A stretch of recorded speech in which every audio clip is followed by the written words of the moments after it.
Persons of the dialogue: Socrates, who is the narrator; Glaucon, Adeimantus, Polemarchus, Cephalus, Thrasymachus, and Cleitophon, and others who are mute auditors. The scene is laid in the house of Cephalus at the Piraeus, and the whole dialogue is narrated by Socrates, the day after it actually took place, to Timaeus, Hermocrates, Critias, and a nameless person, who are introduced in the Timaeus. Book 1. I went down yesterday to the Piraeus with Glaucon, the son of Ariston, that I might offer up my prayers to the goddess, and also because I wanted to see in what manner they would celebrate the festival, which was a new thing. I was delighted with the procession of the inhabitants, but that of the Thracians was equally, if not more, beautiful. When we had finished our prayers and viewed the spectacle, we turned in the direction of the city, and at that instant Polemarchus, the son of Cephalus, chanced to catch sight of us from a distance as we were starting on our way home, and told his servant to run and bid us wait for him. The servant took hold of me by the cloak behind, and said, "Polemarchus desires you to wait." I turned round and asked him where his master was. "There he is," said the youth, "coming after you, if you will only wait." "Certainly we will," said Glaucon, and in a few minutes Polemarchus appeared, and with him Adeimantus, Glaucon's brother, Niceratus the son of Nicias, and several others who had been at the procession. Polemarchus said to me, "I perceive, Socrates, that you and your companion are already on your way to the city." "You are not far wrong," I said. "But do you see," he rejoined, "how many we are?" "Of course." "And are you stronger than all these? For if not, you will have to remain where you are." "May there not be an alternative," I said, "that we may persuade you to let us go?" "But can you persuade us if we refuse to listen to you?" he said. "Certainly not," replied Glaucon. "Then we are not going to listen, of that you may be assured." Adeimantus added, "Has no place told you of a torch race on horseback in honor of the goddess which will take place in the evening?" "With horses," I replied. "That is a novelty. Will horsemen carry torches and pass them one to another during the race?" "Yes," said Polemarchus, "and not only so, but a festival will be celebrated at night, which you certainly ought to see. Let us rise soon after supper and see this festival. There will be a gathering of young men, and we will have a good talk. Stay then, and do not be perverse." Glaucon said, "I suppose, since you insist, that we must." "Very good," I replied. Accordingly, we went with Polemarchus to his house, and there we found his brothers Lysias and Euthydemus, and with them Thrasymachus the Chalcedonian, Charmantides the Paean, and Cleitophon the son of Aristonymus. There, too, was Cephalus, the father of Polemarchus, whom I had not seen for a long time, and I thought him very much aged. He was seated on a cushioned chair, and had a garland on his head, for he had been sacrificing in the court. And there were some other chairs in the room, arranged in a semicircle, upon which we sat down by him. He saluted me eagerly, and then he said, "You don't come to see me, Socrates, as often as you ought. If I were still able to go and see you, I would not ask you to come to me, but at my age I can hardly get to the city, and therefore you should come oftener to the Piraeus. For let me tell you that the more the pleasures of the body fade away, the greater to me is the pleasure and charm of conversation. Do not then deny my request, but make our house your resort, and keep company with these young men. We are old friends, and you will be quite at home with us." I replied, "There is nothing which for my part I like better, Cephalus, than conversing with aged men, for I regard them as travellers who have gone on a journey which I too may have to go, and of whom I ought to inquire whether the way is smooth and easy, or rugged and difficult. And this is a question which I should like to ask of you who have arrived at that time which the poets call the threshold of old age. Is life harder towards the end? Or what report do you give of it?" I will tell you, Socrates, he said, what my own feeling is. Men of my age flock together. We are birds of a feather, as the old proverb says, and at our meetings the tale of my acquaintance commonly is, I cannot eat, I cannot drink, the pleasures of youth and love are fled away. There was a good time once, but now that is gone, and life is no longer life. Some complain of the slights which are put upon them by relations, and they will tell you sadly of how many evils their old age is the cause. But to me, Socrates, these complainers seem to blame that which is not really in fault. For if old age were the cause, I too, being old, and every other old man, would have felt as they do. But this is not my own experience, nor that of others whom I have known. How well I remember the aged poet Sophocles, when in answer to the question, How does love suit with age, Sophocles? Are you still the man you were? Peace, he replied. Most gladly have I escaped the thing of which you speak. I feel as if I had escaped from a mad and furious master. His words have often occurred to my mind since, and they seem as good to me now as at the time when he uttered them.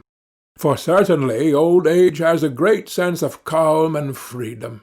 When the passions relax their hold, then, as Sophocles says, we are freed from the grasp not of one mad master only, but of many.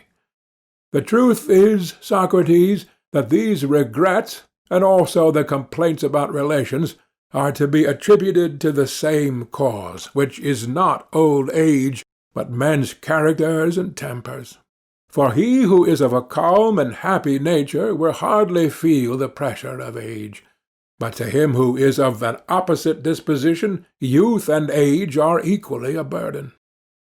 I listened in admiration, and wanting to draw him out that he might go on, Yes, Cephalus, I said, but I rather suspect that people in general are not convinced by you when you speak thus. They think that old age sits lightly upon you, not because of your happy disposition, but because you are rich, and wealth is well known to be a great comforter. You are right, he replied. They are not convinced, and there is something in what they say, not, however, so much as they imagine.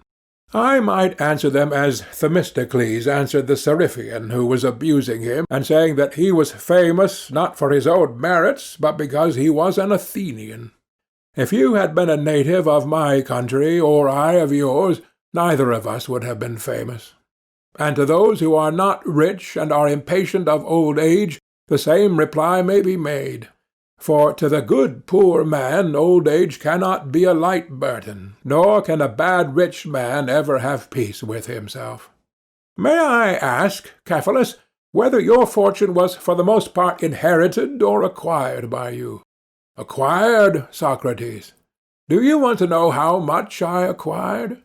In the art of making money I have been midway between my father and grandfather, for my grandfather, whose name I bear, doubled and trebled the value of his patrimony, that which he inherited being much what I possess now. But my father, Lysanias, reduced the property below what it is at present, and I shall be satisfied if I leave to these my sons not less, but a little more than I received. That was why I asked you the question, I replied, because I see that you are indifferent about money, which is a characteristic rather of those who have inherited their fortunes than of those who have acquired them. The makers of fortunes have a second love of money as a creation of their own, resembling the affection of authors for their own poems, or of parents for their children, besides that natural love of it, for the sake of use and profit which is common to them and all men. And hence they are very bad company, for they can talk about nothing but the praises of wealth. That is true, he said. Yes, that is very true. But may I ask you another question? What do you consider to be the greatest blessing which you have reaped from your wealth? One, he said, of which I could not expect easily to convince others. For let me tell you, Socrates, that when a man thinks himself to be near death, fears and cares into his mind which he never had before. The tales of a world below, and the punishment which is exacted there of deeds done here, were once a laughing matter to him. But now he is tormented with the thought that they may be true, either from the weakness of age, or because he is now drawing near to that other place. He has a clearer view of these things. Suspicions and alarms crowd thickly upon him, and he begins to reflect and consider what wrongs he has done to others. And when he finds that the sum of his transgressions is great, he will many a time, like a child, start up in his sleep for fear, and he is filled with dark forebodings. But to him who is conscious of no sin, sweet hope, as Pindar charmingly says, is the kind nurse of his age. Hope, he says, cherishes the soul of him who lives in justice and holiness, and is the nurse of his age and the companion of his journey. Hope which is mightiest to sway the restless soul of man. How admirable are his words, and the great blessing of riches, I do not say to every man, but to a good man, is that he has had no occasion to deceive or to defraud others, either intentionally or unintentionally. And when he departs to the world below, he is not in any apprehension about offerings due to the gods or debts which he owes to men. Now, to this peace of mind the possession of wealth greatly contributes, and therefore I say that, setting one thing against another, of the many advantages which wealth has to give, to a man of sense this is, in my opinion, the greatest. Well said, Cephalus, I replied. But as concerning justice, what is it? To speak the truth and to pay your debts, no more than this, and even to this are there not exceptions. Suppose that a friend, when in his right mind, has deposited alms with me, and he asks for them when he is not in his right mind. Ought I to give them back to him? No one would say that I ought, or that I should be right in doing so, any more than they would say that I ought always to speak the truth to one who is in his condition. You are quite right, he replied. But then, I said, speaking the truth and paying your debts is not a correct definition of justice. Quite correct, Socrates, if Simonides is to be believed, said Polemarchus, interposing. I fear, said Cephalus, that I must go now, for I have to look after the sacrifices, and I hand over the argument to Polemarchus and the company. Is not Polemarchus your heir? I said. To be sure, he answered, and went away, laughing to the sacrifices. Tell me, then, O thou heir of the argument, what did Simonides say, and according to you truly say, about justice? He said that the repayment of a debt is just, and in saying so he appears to me to be right. I should be sorry to doubt the word of such a wise and inspired man, but his meaning, though probably clear to you, is the reverse of clear to me. For he certainly does not mean, as we were just now saying, that I ought to return a deposit of alms or of anything else to one who asks for it when he is not in his right senses, and yet a deposit cannot be denied to be a debt. True. Then, when the person who asks me is not in his right mind, I am by no means to make the return? Certainly not. When Simonides said that the repayment of a debt was justice, he did not mean to include that case. Certainly not, for he thinks that a friend ought always to do good to a friend, and never evil. You mean that the return of a deposit of gold, which is to the injury of the receiver, if the two parties are friends, is not the repayment of a debt. That is what you would imagine him to say? Yes. And are enemies also to receive what we owe to them? To be sure, he said. They are to receive what we owe them, and an enemy, as I take it, owes to an enemy that which is due or proper to him, that is to say, evil. Simonides, then, after the manner of poets, would seem to have spoken darkly of the nature of justice. For he really meant to say that justice is the giving to each man what is proper to him, and this he termed a debt. That must have been his meaning, he said. By heaven, I replied, And if we asked him what due or proper thing is given by medicine, and to whom, what answer do you think that he would make to us? He would surely reply that medicine gives drugs and meat and drink to human bodies. And what due or proper thing is given by cookery, and to what? Seasoning to food. And what is that which justice gives, and to whom? If, Socrates, we are to be guided at all by the analogy of the preceding instances, then justice is the art which gives good to friends and evil to enemies. That is his meaning, then? I think so. And who is best able to do good to his friends and evil to his enemies in time of sickness? The physician. Or when they are on a voyage amid the perils of the sea? The pilot. And in what sort of actions, or with a view to what result, is the just man most able to do harm to his enemy and good to his friend? In going to war against the one, and in making alliances with the other. But when a man is well, my dear Polemarchus, there is no need of a physician. No. And he who is not on a voyage has no need of a pilot? No. Then in time of peace justice will be of no use. I am very far from thinking so.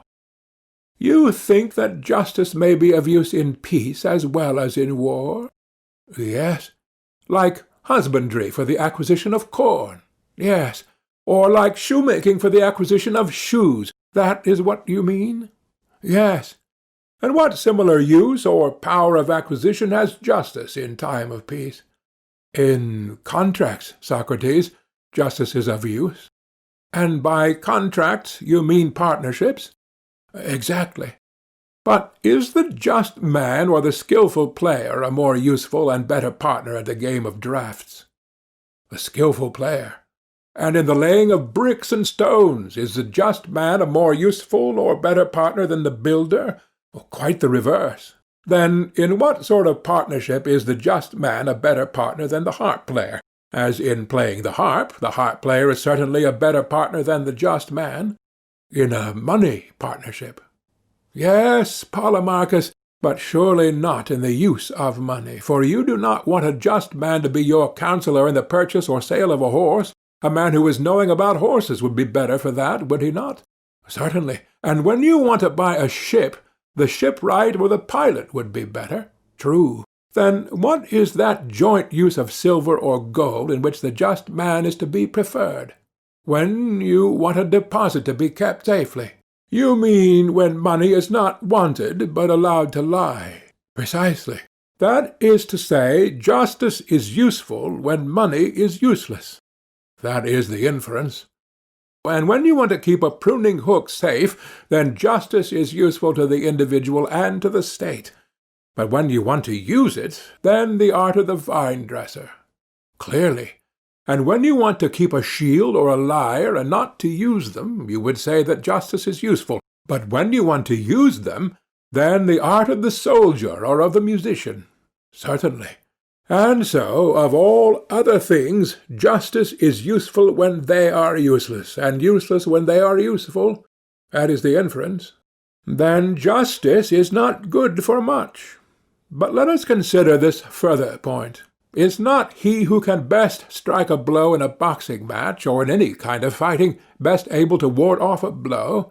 Certainly. And he who is most skilful in preventing or escaping from a disease is best able to create one. True. And he is the best guard of a camp who is best able to steal a march upon the enemy. Certainly. Then he who is a good keeper of anything is also a good thief? That, I suppose, is to be inferred. Then, if the just man is good at keeping money, he is good at stealing it. That is implied in the argument. Then, after all, the just man has turned out to be a thief. And this is a lesson which I suspect you must have learnt out of Homer. For he, speaking of Autolycus, the maternal grandfather of Odysseus, who is a favourite of his, affirms that he was excellent above all men in theft and perjury. And so, you and Homer and Simonides are agreed that justice is an art of theft, to be practised, however, for the good of friends and for the harm of enemies, That was what you were saying? No, certainly not that, though I do not know now what I did say, but I still stand by the latter words. Well, there is another question. By friends and enemies, do we mean those who are so really, or only in seeming? Surely, he said, a man may be expected to love those whom he thinks good, and to hate those whom he thinks evil. Yes, but do not persons often err about good and evil? Many who are not good seem to be so, and conversely. That is true. Then to them the good will be enemies, and the evil will be their friends? True, and in that case they will be right in doing good to the evil and evil to the good? Clearly, but the good are just, and would not do an injustice. True. Then according to your argument, it is just to injure those who do no wrong. Nay, Socrates, the doctrine is immoral. Then I suppose that we ought to do good to the just and harm to the unjust. I like that better. But see the consequence. Many a man who is ignorant of human nature has friends who are bad friends, and in that case he ought to do harm to them, and he has good enemies whom he ought to benefit. But if so, we shall be saying the very opposite of that which we affirmed to be the meaning of Simonides. Very true, he said, and I think that we had better correct an error into which we seem to have fallen in the use of the words friend and enemy. What was the error, Polemarchus? I asked. We assumed that he is a friend who seems to be, or who is thought, good. And how is the error to be corrected? We should rather say that he is a friend who is as well as seems good, and that he who seems only, and is not good, only seems to be and is not a friend, and of an enemy the same may be said. You would argue that the good are our friends and the bad our enemies? Yes. And instead of saying simply, as we did at first, that it is just to do good to our friends and harm to our enemies, we should further say, it is just to do good to our friends when they are good, and harm to our enemies when they are evil. Yes, that appears to me to be the truth. But ought the just to injure any one at all? Undoubtedly he ought to injure those who are both wicked and his enemies. When horses are injured, are they improved or deteriorated? The latter. Deteriorated, that is to say, in the good qualities of horses, not of dogs. Yes, of horses. And dogs are deteriorated in the good qualities of dogs, and not of horses? Of course. And will not men who are injured be deteriorated in that which is the proper virtue of man? Certainly. And that human virtue is justice? To be sure. Then men who are injured are of necessity made unjust. That is the result. But can the musician by his art make men unmusical? Certainly not. Or the horseman by his art make them bad horsemen? Impossible. And can the just by justice make men unjust? Or, speaking generally, can the good by virtue make them bad? Assuredly not. Any more than heat can produce cold, it cannot, or drought moisture. Clearly not. Nor can the good harm any one. Impossible. And the just is the good? Certainly. Then to injure a friend or any one else is not the act of a just man, but of the opposite, who is the unjust. I think that what you say is quite true, Socrates. Then if a man says that justice consists in the repayment of debts, and that good is the debt which a just man owes to his friends, and evil the debt which he owes to his enemies, to say this is not wise. For it is not true, if, as has been clearly shown, the injuring of another can be in no case just. I agree with you, said Polemarchus. Then you and I are prepared to take up arms against anyone who attributes such a saying to Simonides, or Bias, or Pittacus, or any other wise man or seer. I am quite ready to do battle at your side, he said. Shall I tell you whose I believe the saying to be? Whose?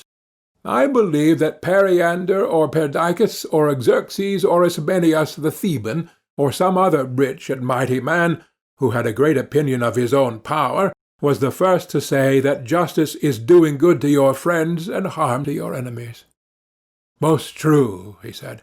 Yes, I said, but if this definition of justice also breaks down, what other can be offered? Several times in the course of the discussion, Thrasymachus had made an attempt to get the argument into his own hands, and had been put down by the rest of the company, who wanted to hear the end. But when Polemarchus and I had done speaking, and there was a pause, he could no longer hold his peace, and gathering himself up, he came at us like a wild beast, seeking to devour us. We were quite panic-stricken at the sight of him. He roared out to the whole company, "What folly, Socrates, has taken possession of you all, and why, silly billies, do you knock under to one another? I say that if you want really to know what justice is, you should not only ask but answer, and you should not seek honor to yourself from the refutation of an opponent, but have your own answer. For there is many a one who can ask and cannot answer. And now I will not have you say that justice is duty or advantage or profit or gain or interest, for this sort of nonsense will not do for me. I must have clearness and accuracy." I was panic-stricken at his words, and could not look at him without trembling. Indeed, I believe that if I had not fixed my eye upon him, I should have been struck dumb. But when I saw his fury rising, I looked at him first, and was therefore able to reply to him. "Thrasymachus," I said, with a quiver, "don't be hard upon us. Polemarchus and I may have been guilty of a little mistake in the argument, but I can assure you that the error was not intentional. If we were seeking for a piece of gold, you would not imagine that we were knocking under to one another, and so losing our chance of finding it. And why, when we are seeking for justice, a thing more precious than many pieces of gold, do you say that we are weakly yielding to one another, and not doing our utmost to get at the truth? Nay, my good friend, we are most willing and anxious to do so, but the fact is that we cannot. And if so, you people who know all things should pity us, and not be angry with us." "How characteristic of Socrates," he replied, with a bitter laugh. "That's your ironical style. Did I not foresee, have I not already told you, that whatever he was asked he would refuse to answer, and try irony or any other shuffle, in order that he might avoid answering?" "You are a philosopher, Thrasymachus," I replied, "and well know that if you ask a person what numbers make up 12, taking care to prohibit him whom you ask from answering twice 6, or 3 times 4, or 6 times 2, or 4 times 3, for this sort of nonsense will not do for me, then obviously, if that is your way of putting the question, no one can answer you. But suppose that he were to retort, 'Thrasymachus, what do you mean? If one of these numbers which you interdict be the true answer to the question, am I falsely to say some other number which is not the right one? Is that your meaning?' How would you answer him?" "Just as if the two cases were at all alike," he said. "But why should they not be?" I replied. "And even if they are not, but only appear to be so to the person who is asked, ought he not to say what he thinks, whether you and I forbid him or not?" "I presume, then, that you are going to make one of the interdicted answers." "I dare say that I may, notwithstanding the danger, if upon reflection I approve of any of them. But what if I give you an answer about justice other and better," he said, "than any of these? What do you deserve to have done to you?" "Done to me? As becomes the ignorant, I must learn from the wise. That is what I deserve to have done to me." "What, and no payment? A pleasant notion." "I will pay when I have the money," I replied. "But you have, Socrates," said Glaucon, "and you, Thrasymachus, need to be under no anxiety about money, for we will all make a contribution for Socrates." "Yes," he replied, "and then Socrates will do as he always does, refuse to answer himself, but take and pull to pieces the answer of someone else." "Why, my good friend," I said, "how can any one answer who knows and says that he knows just nothing, and who, even if he has some faint notions of his own, is told by a man of authority not to utter them? The natural thing is that the speaker should be someone like yourself, who professes to know and can tell what he knows. Will you then kindly answer, for the edification of the company and of myself?" Glaucon and the rest of the company joined in my request, and Thrasymachus, as any one might see, was in reality eager to speak, for he thought that he had an excellent answer and would distinguish himself. But at first he affected to insist on my answering. At length he consented to begin. "Behold," he said, "the wisdom of Socrates. He refuses to teach himself, and goes about learning of others, to whom he never even says thank you." "That I learn of others," I replied, "is quite true, but that I am ungrateful I wholly deny. Money I have none, and therefore I pay in praise, which is all I have. And how ready I am to praise any one who appears to me to speak well, you will very soon find out when you answer, for I expect that you will answer well." "Listen, then," he said. "I proclaim that justice is nothing else than the interest of the stronger. And now why do you not praise me? But of course you won't." "Let me first understand you," I replied. "Justice, as you say, is the interest of the stronger. What, Thrasymachus, is the meaning of this? You cannot mean to say that because Polydamas the Pancratiast is stronger than we are, and finds the eating of beef conducive to his bodily strength, that to eat beef is therefore equally for our good who are weaker than he is, and right and just for us. That's abominable of you, Socrates. You take the words in the sense which is most damaging to the argument." "Not at all, my good sir," I said.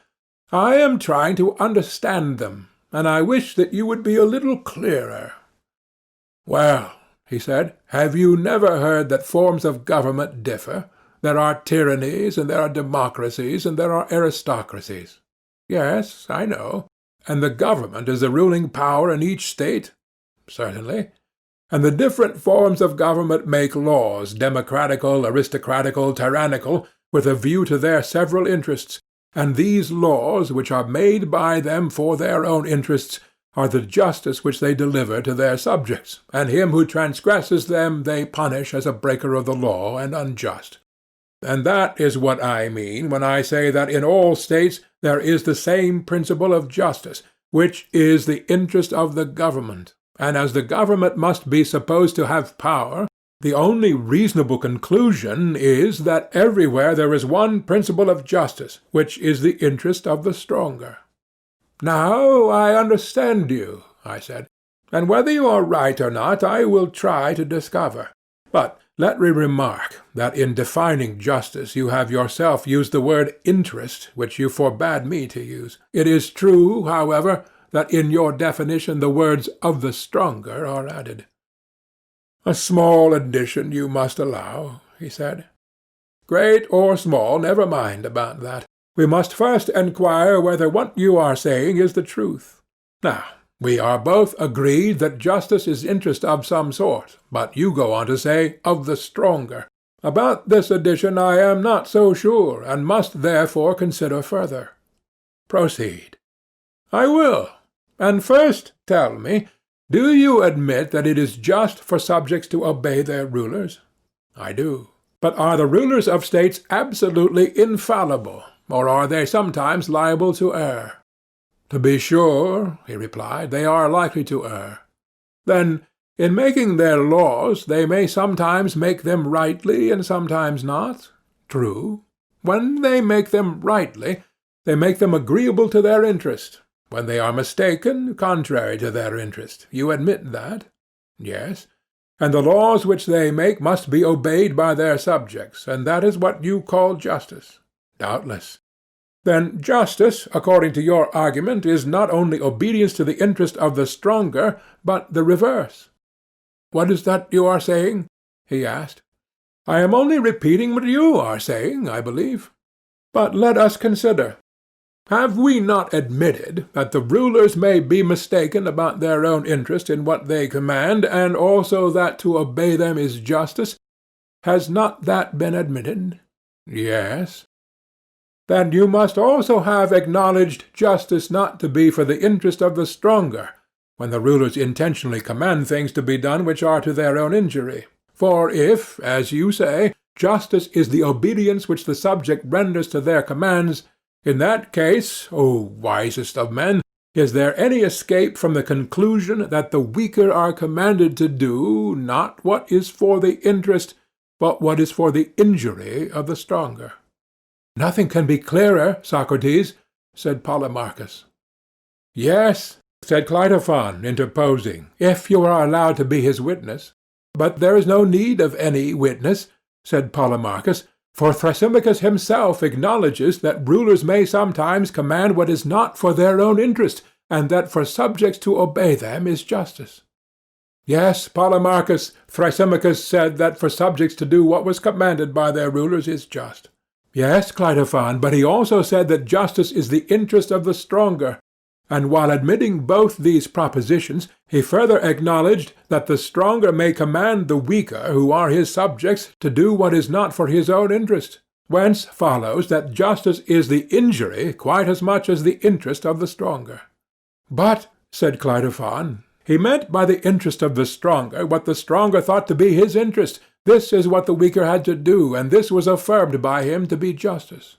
Those were not his words, rejoined Polemarchus. Never mind, I replied. If he now says that they are, let us accept his statement. Tell me, Thrasymachus, I said, did you mean by justice what the stronger thought to be his interest, whether really so or not? Well, certainly not, he said. Do you suppose that I call him who is mistaken the stronger at the time when he is mistaken? Yes, I said, my impression was that you did so, when you admitted that the ruler was not infallible, but might be sometimes mistaken. You argue like an informer, Socrates. Do you mean, for example, that he who is mistaken about the sick is a physician in that he is mistaken, or that he who errs in arithmetic or grammar is an arithmetician or grammarian at the time when he is making the mistake, in respect of the mistake? True, we say that the physician or arithmetician or grammarian has made a mistake, but this is only a way of speaking, for the fact is that neither the grammarian nor any other person of skill ever makes a mistake in so far as he is what his name implies. They none of them err unless their skill fails them, and then they cease to be skilled artists. No artist or sage or ruler errs at the time when he is what his name implies, though he is commonly said to err, and I adopted the common mode of speaking.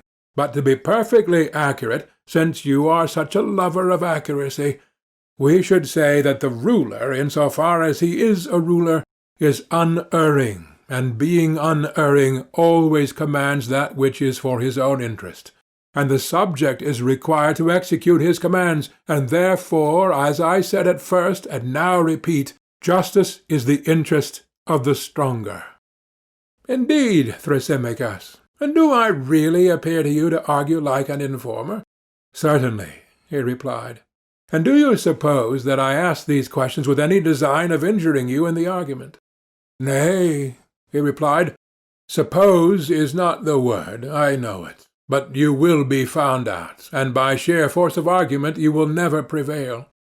I shall not make the attempt, my dear man. But to avoid any misunderstanding occurring between us in future, let me ask, in what sense do you speak of a ruler or stronger, whose interest, as you were saying, he being the superior, it is just that the inferior should execute? Is he a ruler in the popular or in the strict sense of the term? In the strictest of all senses, he said. And now cheat and play the informer if you can. I ask no quarter at your hands. But you never will be able, never. And do you imagine, I said, that I am such a madman as to try and cheat, Thrasymachus? I might as well shave a lion. Why, he said, you made the attempt a minute ago, and you failed. Enough, I said, of these civilities.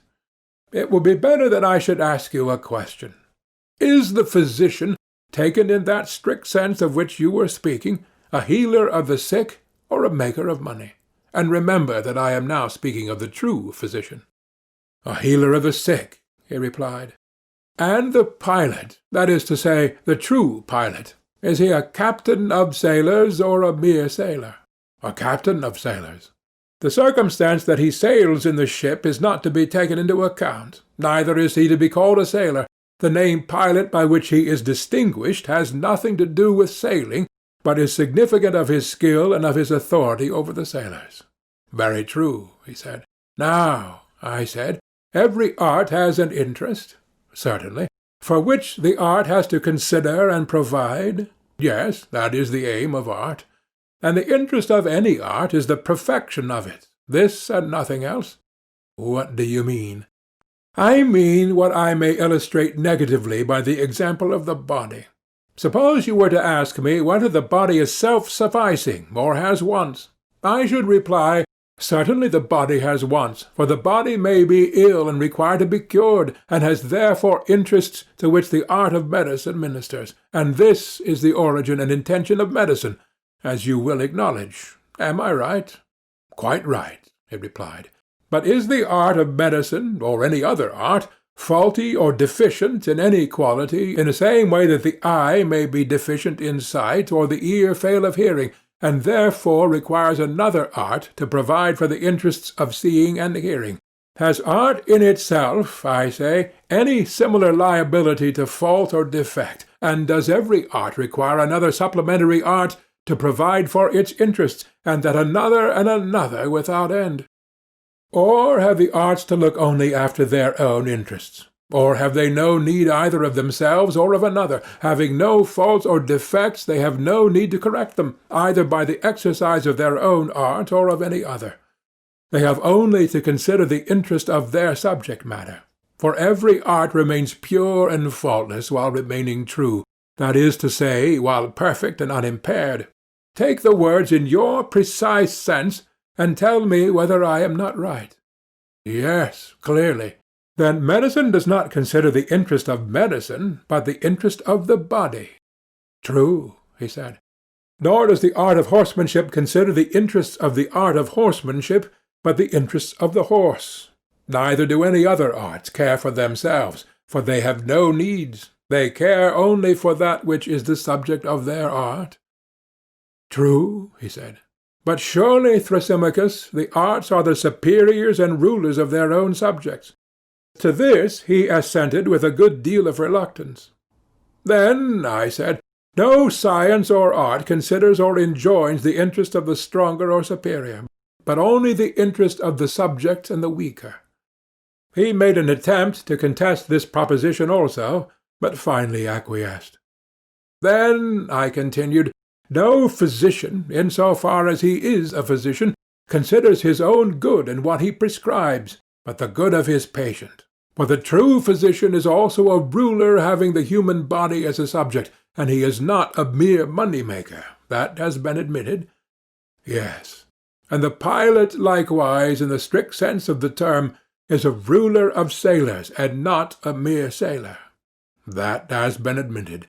And such a pilot and ruler will provide and prescribe for the interest of the sailor who is under him, and not for his own or the ruler's interest. He gave a reluctant yes.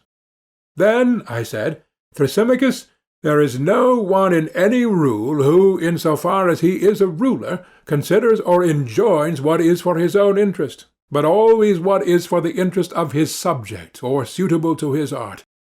To that he looks, and that alone he considers in everything which he says and does.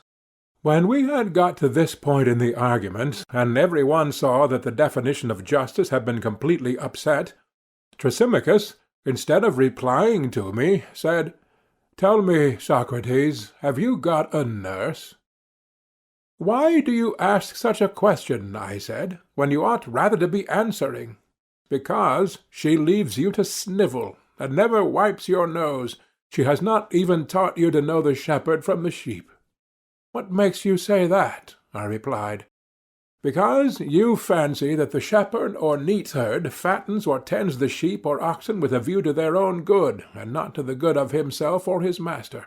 And you further imagine that the rulers of states, if they are true rulers, never think of their subjects as sheep, and that they are not studying their own advantage day and night. Oh, no. And so entirely astray are you in your ideas about the just and unjust as not even to know that justice and the just are in reality another's good. That is to say, the interest of the ruler and stronger, and the loss of the subject and the servant. And injustice the opposite. For the unjust is lord over the truly simple and just. He is the stronger, and his subjects do what is for his interest and minister to his happiness, which is very far from being their own. Consider further, most foolish Socrates, that the just is always a loser in comparison with the unjust. First of all, in private contracts. Wherever the unjust is the partner of the just, you will find that, when the partnership is dissolved, the unjust man has always more and the just less. Secondly, in their dealings with the state. When there is an income tax, the just man will pay more, and the unjust less on the same amount of income. And when there is anything to be received, the one gains nothing and the other much. Observe also what happens when they take an office.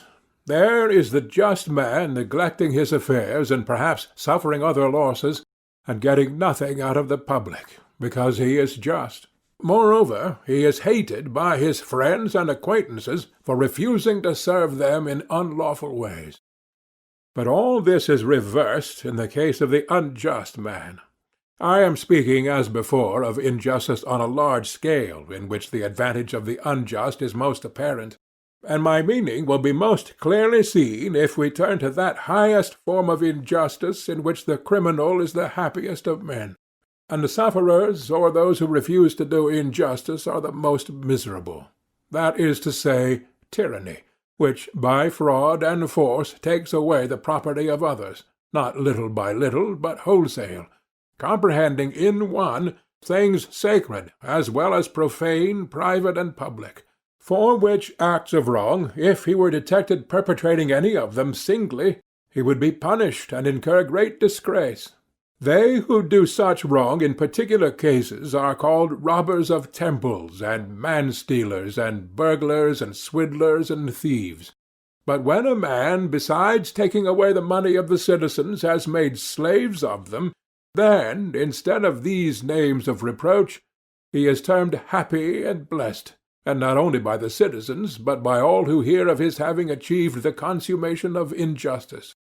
For mankind censure injustice, fearing that they may be the victims of it, and not because they shrink from committing it.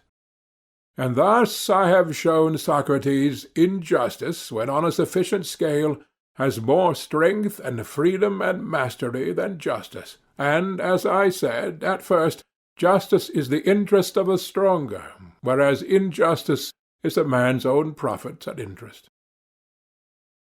Thrasymachus, when he had thus spoken, having like a bathman deluged our ears with his words, had a mind to go away. But the company would not let him. They insisted that he should remain and defend his position, and I myself added my own humble request that he would not leave us. Thrasymachus, I said to him, excellent man, how suggestive are your remarks! And are you going to run away before you have fairly taught and learned whether they are true or not? Is the attempt to determine the way of man's life so small a matter in your eyes, to determine how life may be passed by each one of us to the greatest advantage? And do I differ from you, he said, as to the importance of the inquiry?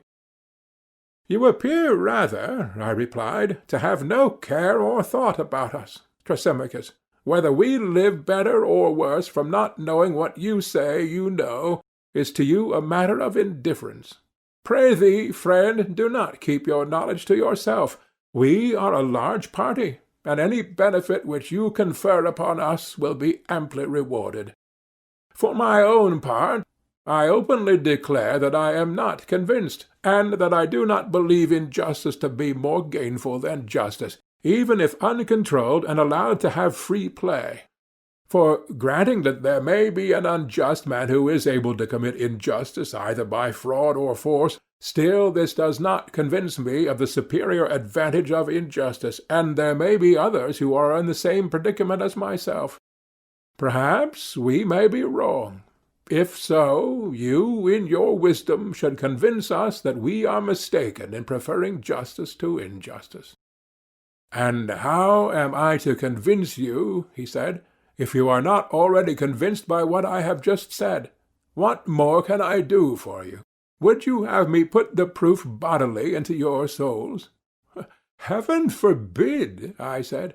I would only ask you to be consistent, or, if you change, change openly, and let there be no deception. For I must remark, Thrasymachus, if you will recall what was previously said, that although you began by defining the true physician in an exact sense, you do not observe a like exactness when speaking of the shepherd. You thought that the shepherd, as a shepherd, tends the sheep not with a view to their own good, but more like a diner or banqueter with a view to the pleasures of the table, or, again, as a trader for sale in the market, and not as a shepherd. Yet surely the art of the shepherd is concerned only with the good of his subjects. He has only to provide the best for them, since the perfection of the art is already ensured whenever all the requirements of it are satisfied. And that was what I was saying just now about the ruler. I conceive that the art of the ruler, considered as ruler, whether in a state or in private life, can only regard the good of his flock or subjects, whereas you seem to think that the rulers in states, that is to say, the true rulers, like being in authority. Think? Nay, I am sure of it. Then why, in the case of lesser offices, do men never take them willingly without payment, unless under the idea that they govern for the advantage not of themselves, but of others? Let me ask you a question. Are not the several arts different, by reason of their each having a separate function? And, my dear illustrious friend, do say what you think, that we may make a little progress. Yes, that is the difference, he replied. And each art gives us a particular good, and not merely a general one. Medicine, for example, gives us health, navigation, safety at sea, and so on. Yes, he said. And the art of payment has the special function of giving pay, but we do not confuse this with other arts, any more than the art of the pilot is to be confused with the art of medicine, because the health of the pilot may be improved by a sea voyage. You would not be inclined to say, would you, that navigation is the art of medicine, at least if we are to adopt your exact use of language? Certainly not. Or, because a man is in good health when he receives pay, you would not say that the art of payment is medicine? I should not. Nor would you say that medicine is the art of receiving pay, because a man takes fees when he is engaged in healing? Certainly not. And we have admitted, I said, that the good of each art is specially confined to the art? Yes. Then, if there be any good which all artists have in common, that is to be attributed to something of which they all have the common use. True, he replied. And when the artist is benefited by receiving pay, the advantage is gained by an additional use of the art of pay, which is not the art professed by him. He gave a reluctant assent to this. Then the pay is not derived by the several artists from their respective arts. But the truth is that while the art of medicine gives health, and the art of the builder builds a house, another art attends them, which is the art of pay. The various arts may be doing their own business, and benefiting that over which they preside, but would the artist receive any benefit from his art unless he were paid as well? I suppose not. But does he therefore confer no benefit when he works for nothing? Certainly he confers a benefit. Then now, Thrasymachus, there is no longer any doubt that neither arts nor governments provide for their own interests, but, as we were before saying, they rule and provide for the interests of their subjects, who are the weaker and not the stronger. To their good they attend, and not to the good of the superior. And this is the reason, my dear Thrasymachus, why, as I was just now saying, no one is willing to govern, because no one likes to take in hand the reformation of evils which are not his concern, without remuneration. For in the execution of his work, and in giving his orders to another, the true artist does not regard his own interest, but always that of his subjects, and therefore, in order that rulers may be willing to rule, they must be paid in one of three modes of payment: money, or honor, or a penalty for refusing. What do you mean, Socrates? Said Glaucon. The first two modes of payment are intelligible enough, but what the penalty is I do not understand, and how a penalty can be a payment. You mean that you do not understand the nature of this payment, which to the best men is the great inducement to rule? Of course you know that ambition and avarice are held to be, as indeed they are, a disgrace. Very true. And for this reason, I said, money and honor have no attraction for them. Good men do not wish to be openly demanding payment for governing, and so to get the name of hirelings, nor by secretly helping themselves out of the public revenues to get the name of thieves. And not being ambitious, they do not care about honor. Wherefore necessity must be laid upon them, and they must be induced to serve from the fear of punishment. And this, as I imagine, is the reason why the forwardness to take office, instead of waiting to be compelled, has been deemed dishonorable. Now, the worst part of the punishment is that he who refuses to rule is liable to be ruled by one who is worse than himself. And the fear of this, as I conceive, induces the good to take office, not because they would, but because they cannot help, not under the idea that they are going to have any benefit or enjoyment themselves, but as a necessity, and because they are not to commit the task of ruling to any one who is better than themselves, or indeed as good. For there is reason to think that if a city were composed entirely of good men, then to avoid office would be as much an object of contention as to obtain office is at present. Then we should have plain proof that the true ruler is not meant by nature to regard his own interest, but that of his subjects, and every one who knew this would choose rather to receive a benefit from another than to have the trouble of conferring one.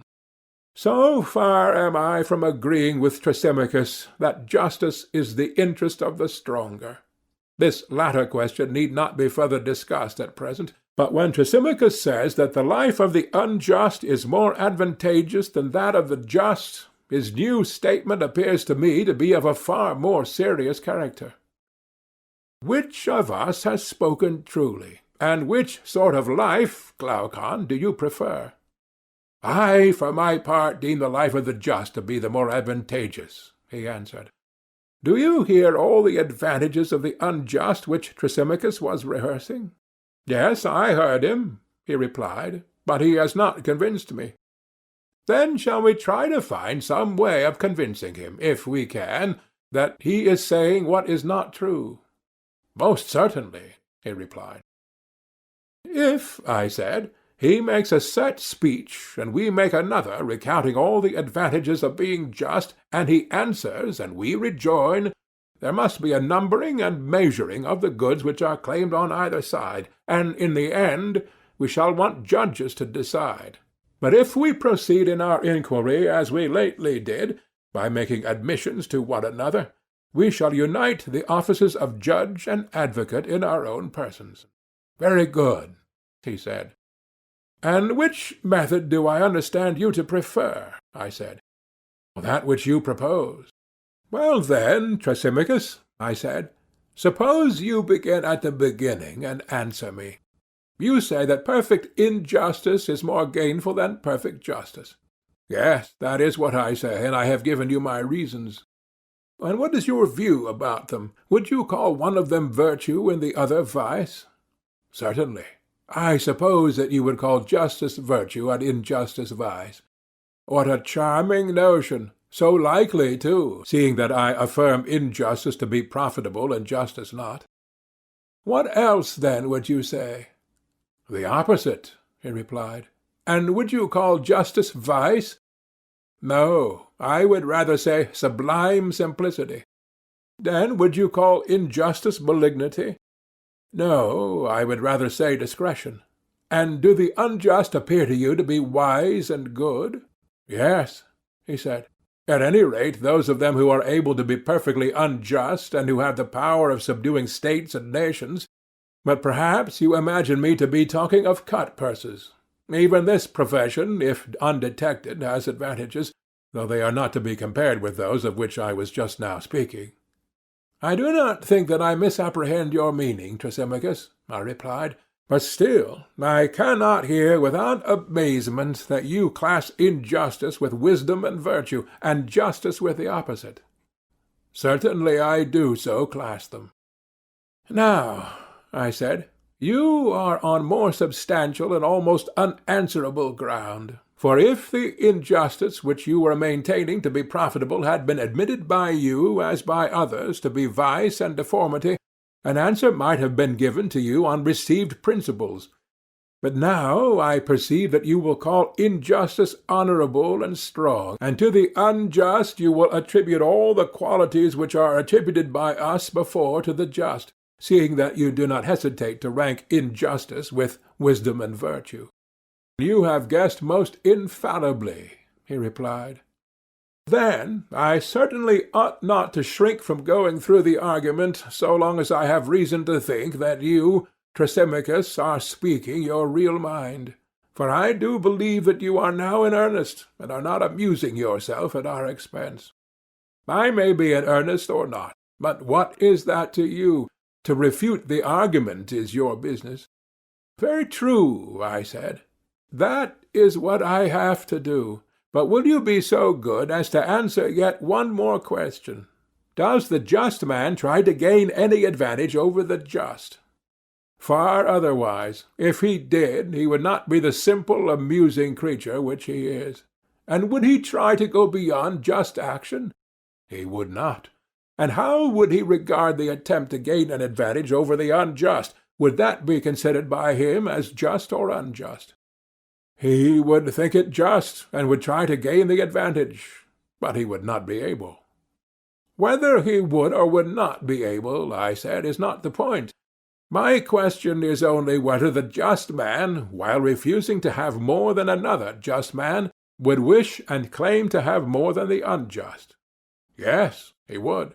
And what of the unjust? Does he claim to have more than the just man, and to do more than is just?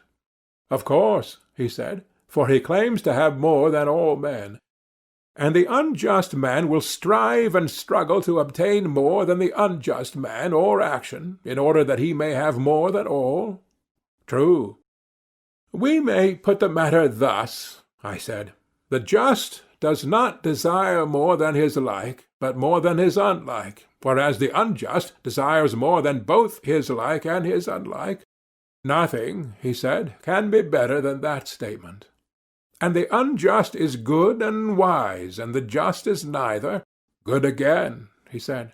And is not the unjust like the wise and good, and the just unlike them? Of course, he said.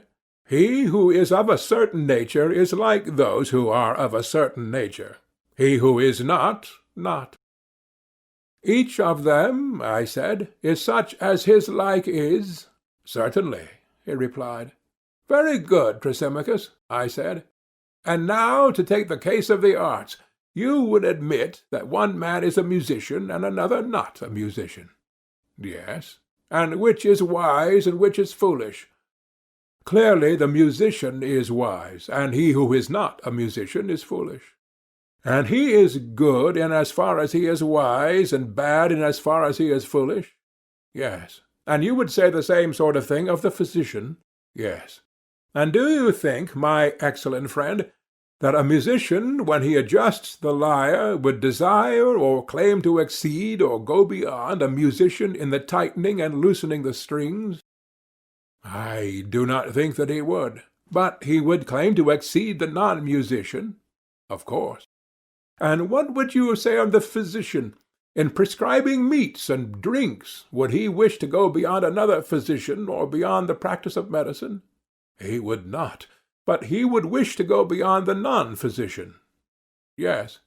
And about knowledge and ignorance in general, see whether you think that any man who has knowledge ever would wish to have the choice of saying or doing more than another man who has knowledge, Would he not rather say or do the same as his like in the same case? That, I suppose, could hardly be denied. And what of the ignorant? Would he not desire to have more than either the knowing or the ignorant? I dare say. And the knowing is wise? Yes, and the wise is good. True. Then the wise and good will not desire to gain more than his like, but more than his unlike and opposite. I suppose so. Whereas the bad and ignorant will desire to gain more than both. Yes. But did we not say, Thrasymachus, that the unjust goes beyond both his like and unlike? Were not these your words? They were. And you also said that the just will not go beyond his like, but his unlike.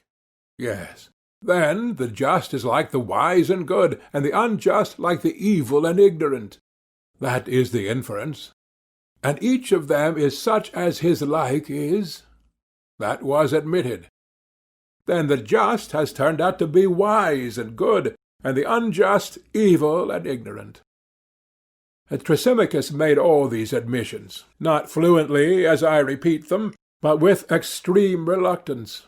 It was a hot summer's day, and the perspiration poured from him in torrents. And then I saw what I had never seen before. Thrasymachus blushing. As we were now agreed that justice was virtue and wisdom, and injustice vice and ignorance, I proceeded to another point.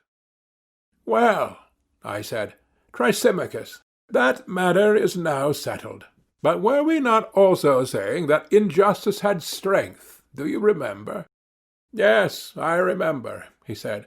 But do not suppose that I approve of what you are saying, or have no answer. If, however, I were to answer, you would be quite certain to accuse me of haranguing. Therefore, either permit me to have my say out, or if you would rather ask, do so, and I will answer very good, as they say to story-telling old women, and will nod yes and no. Certainly not, I said, if contrary to your real opinion. Yes, he said, I will, to please you, since you will not let me speak. What else would you have? Nothing in the world, I said, and if you are so disposed, I will ask, and you shall answer. Proceed. Then I will repeat the question which I asked before, in order that our examination of the relative nature of justice and injustice may be carried on regularly. A statement was made that injustice is stronger and more powerful than justice. But now justice, having been identified with wisdom and virtue, is easily shown to be stronger than injustice, if injustice is ignorance. This can no longer be questioned by any one. But I want to view the matter, Thrasymachus, in a different way. You would not deny that a state may be unjust and may be unjustly attempting to enslave other states, or may have already enslaved them, and may be holding many of them in subjection. True, he replied, and I will add that the best and most perfectly unjust state would be most likely to do so. I know, I said, that such was your position, but what I would further consider is, whether this power which is possessed by the superior state can exist or be exercised without justice or only with justice. If you are right in your view, and justice is wisdom, then only with justice. But if I am right, then without justice. I am delighted, Thrasymachus, to see you not only nodding assent and dissent, but making answers which are quite excellent. That is out of civility to you, he replied. You are very kind, I said, and would you have the goodness also to inform me whether you think that a state, or an army, or a band of robbers and thieves, or any other gang of ill-doers could act at all if they injured one another? No, indeed, he said, they could not. But if they abstain from injuring one another, then they might act together better. Yes. And this is because injustice creates divisions and hatreds and fighting, and justice imparts harmony and friendship. Is not that true, Thrasymachus? I agree, he said, because I do not wish to quarrel with you. How good of you, I said. But I should like to know also whether injustice, having this tendency to arouse hatred, wherever existing, among slaves or among freemen, will not make them hate one another, and set them at variance, and render them incapable of common action. Certainly.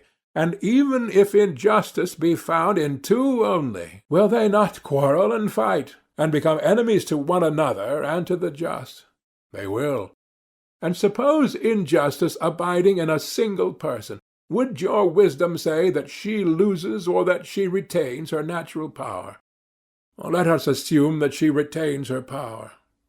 Yet is not the power which injustice exercises of such a nature that wherever she takes up her abode, whether in a city, in an army, in a family, or in any other body, that body is, to begin with, rendered incapable of united action by reason of sedition and distraction, and does it not become its own enemy, and at variance with all that opposes it, and with the just? Is not this the case?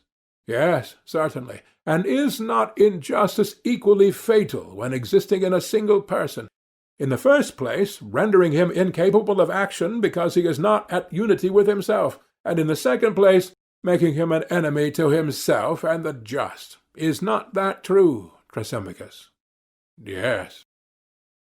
And, oh, my friend, I said, surely the gods are just?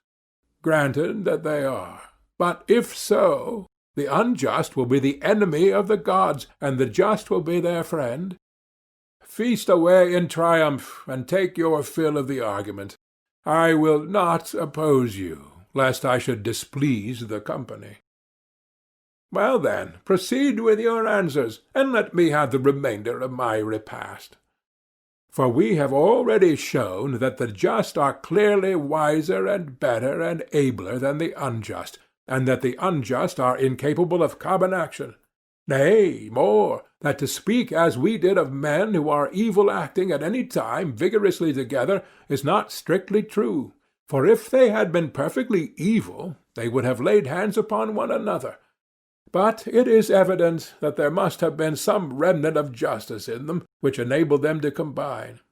If there had not been, they would have injured one another as well as their victims. They were but half villains in their enterprises, for had they been whole villains and utterly unjust, they would have been utterly incapable of action. That, as I believe, is the truth of the matter, and not what you said at first. But whether the just have a better and happier life than the unjust is a further question which we also propose to consider. I think that they have, and for the reasons which I have given. But still, I should like to examine further, for no light matter is at stake, nothing less than the rule of human life. Proceed. I will proceed by asking a question. Would you not say that a horse has some end? I should. And the end or use of a horse or of anything would be that which could not be accomplished, or not so well accomplished, by any other thing. I do not understand, he said. Let me explain. Can you see except with the eye? Certainly not. Or hear except with the ear? No. These, then, may be truly said to be the ends of these organs. They may. But you can cut off a vine branch with a dagger or with a chisel, and in many other ways. Of course. And yet not so well as with a pruning hook made for the purpose. True. May we not say that this is the end of a pruning hook? We may. Then now I think you will have no difficulty in understanding my meaning, when I asked the question whether the end of anything would be that which could not be accomplished, or not so well accomplished, by any other thing. I understand your meaning, he said, and assent. And that to which an end is appointed has also an excellence. Need I ask again whether the eye has an end? It has, and has not the eye an excellence? Yes. And the ear has an end and an excellence also? True. And the same is true of all other things. They have each of them an end and a special excellence. That is so. Well, and can the eyes fulfill their end if they are wanting in their own proper excellence and have a defect instead? How can they? He said. if they are blind and cannot see. You mean to say, if they have lost their proper excellence, which is sight. But I have not arrived at that point yet. I would rather ask the question more generally, and only inquire whether the things which fulfill their ends fulfill them by their own proper excellence, and fail of fulfilling them by their own defect. Certainly, he replied. I might say the same of the ears. When deprived of their own proper excellence, they cannot fulfill their end. True. And the same observation will apply to all other things? I agree. Well, and has not the soul an end which nothing else can fulfill? For example, to superintend and command and deliberate and the like. Are not these functions proper to the soul, and can they rightly be assigned to any other? To no other. And is not life to be reckoned among the ends of the soul? Assuredly, he said. And has not the soul an excellence also? Yes. And can she or can she not fulfill her own ends when deprived of that excellence? She cannot. Then an evil soul must necessarily be an evil ruler and superintendent, and the good soul a good ruler. Yes, necessarily. And we have admitted that justice is the excellence of the soul, and injustice the defect of the soul. That has been admitted. Then the just soul and the just man will live well, and the unjust man will live ill. That is what your argument proves. And he who lives well is blessed and happy, and he who lives ill the reverse of happy. Certainly. Then the just is happy, and the unjust miserable? So be it. But happiness and not misery is profitable. Of course. Then, my blessed Thrasymachus, injustice can never be more profitable than justice. Let this, Socrates, he said, be your entertainment at the Bendidia. For which I am indebted to you, I said, now that you have grown gentle towards me and have left off scolding. Nevertheless, I have not been well entertained, but that was my own fault, not yours. As an epicure snatches a taste of every dish which is successively brought to table, he not having allowed himself time to enjoy the one before, so have I gone from one subject to another without having discovered what I sought at first, the nature of justice. I left that inquiry and turned away to consider whether justice is virtue and wisdom, or evil and folly, and when there arose a further question about the comparative advantages of justice and injustice, I could not refrain from passing on to that. And the result of the whole discussion has been that I know nothing at all. For I know not what justice is, and therefore I am not likely to know whether it is or is not a virtue, nor can I say whether the just man is happy or unhappy.